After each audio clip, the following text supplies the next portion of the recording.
Jauhkan Allah Subhanahu wa taala. Inilah hakikatnya. Hakikatnya memang semua apapun yang kita buat, ketaatan yang kita buat ini Allah yang mampukan kita. Tadi kita dengar imam kita, masya Allah suaranya itu pun dari Allah Subhanahu wa taala. Allah sebutkan pula dalam Al-Quran, walaula fadlullahi alaikum wa rahmatuhu ma zaka minkum min ahadin abada. Kalau bukan karena fadl anugerah Allah dan rahmat Allah, tidak ada satupun orang yang akan bisa selamat dari kita. Kalau bukan karena pertolongan Allah yang Allah berikan kepada kita, enggak ada satupun kita yang bisa selamat dari keburukan hawa nafsu ini. Walaula fadlullahi alaikum wa rahmatuhu lattaba'tum syaitana illa qalila. Kalau bukan rahmat Allah, anugerah Allah yang Allah berikan ke kita, mungkin kemana setan pergi itu kita akan ikut. Cuman karena Allah yang tolong kita, Allah yang tolong kita sehingga kita mampu melawan bisikan-bisikan syaitan karena rahmat dan anugerah Allah. Walaula fadlullahi alaikum wa rahmatuhu lakuntum minal khasirin. Kalau bukan karena rahmatku, anugerahku, semua kalian jadi orang-orang yang rugi, kata. Ini kita selamat. Cara hakikatnya ini bukan karena kemampuan kita. Kita bisa amal bukan karena kesolehan kita, bukan karena ketakwaan kita, bukan.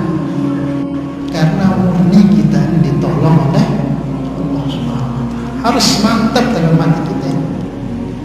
Insyaallah ya. Bahkan dalam ayat lain, wa bima rahmatin minallahi linta lahum, kata Allah. Ini kepada Nabi Muhammad. Wa bima rahmatin minallah, karena rahmat daripada Allah, linta lahum, wahai Muhammad, kamu bisa berbuat lembut kepada mereka. Jadi Nabi kita Muhammad bisa lembut kepada umatnya itu. Juga siapa yang kasih? Allah, bukan dari diri beliau. Jadi semua apapun ketaatan yang kita buatin Nabi kan, ini semua karena Allah, bukan karena soleh kita, takwa kita, bukan. Karena kasih sayang Allah. Dia yang bisa ngomong di sini juga kasih sayang Allah. Ustaz-ustaz yang bisa bimbing kita ini karena kasih sayang Allah. Kalau seumpama ayat yang ini diperlihatkan ke si depan ini, mungkin jangankan mau dengar, mau tengok, yang tidak akan mau sido. Tapi karena ditutup ayat yang di hadapan sido oleh Allah Subhanahu wa taala, maka kita bisa begini. Ini yang kelihatan jadi penceramah-penceramah. Kita bisa begini, dihormati, dimuliakan sama orang-orang karena ayat kita ini ditutup oleh Allah. Kalau saja mungkin orang gak akan mau lihat kita, apalagi mendengar ceramah kita. Salah ya? Maka dalam syarah kitab Al-Hikam, Sayyidi Ahmad ibn Athaillah itu menyebutkan sahib jahlaka bil ilm, kata beliau, temani kebodohan kamu itu dengan ilmu. Jadi bodoh ini penyakit. Kebanyakan isi neraka itu orang-orang bodoh. Ketika Nabi dimi'rajkan itu, lamma usriyabi para'aitu aktaru ahliha al-fuqara.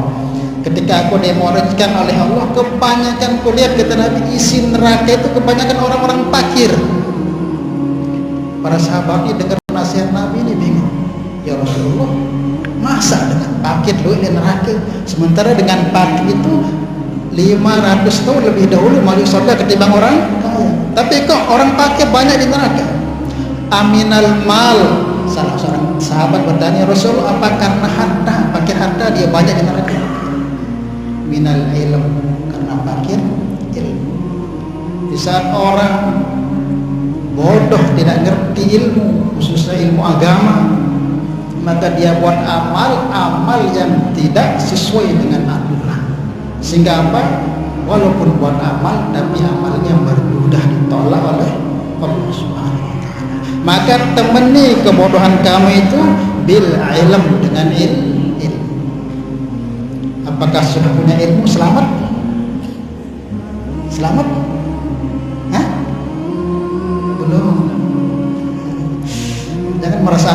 sudah jadi alim jangan.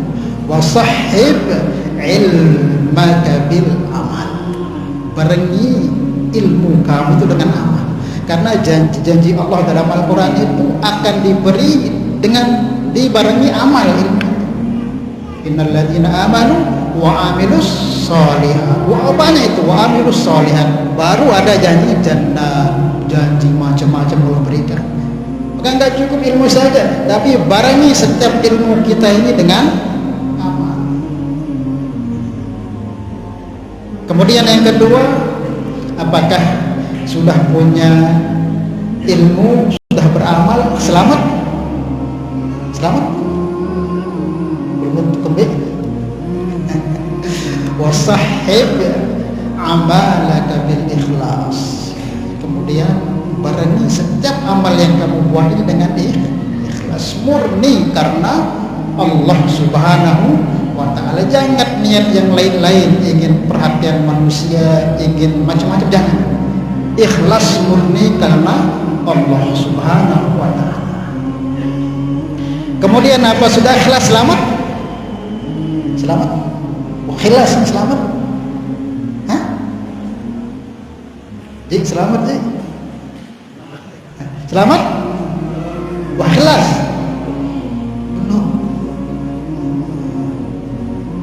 Maka beliau katakan yang terakhir ini, wah sahib ikhlasaka bitabarri an haulik wa quwwatik. Bersihkan, kalau sudah mampu ikhlas, bersihkan ikhlas kamu itu daripada merasa mampu untuk ikhlas. Jadi ikhlas kita ini kita nafikan bukan karena kita, tapi Allah yang tolong kita untuk bisa ikhlas, baru kita selamat. Ikhlas saja tidak cukup. Ikhlas ini mungkin awal kita bisa ikhlas, pertengahan bisa riya, pertengahan bisa, akhir bisa riya. Kadang sudah sebut-sebut. Mas supaya selamat, sahib ikhlasaka, temani ikhlasmu itu bitabarri an haulik wa quwwatik, daripada kamu mampu merasa ikhlas dengan kekuatanmu sendiri. Insyaallah ya.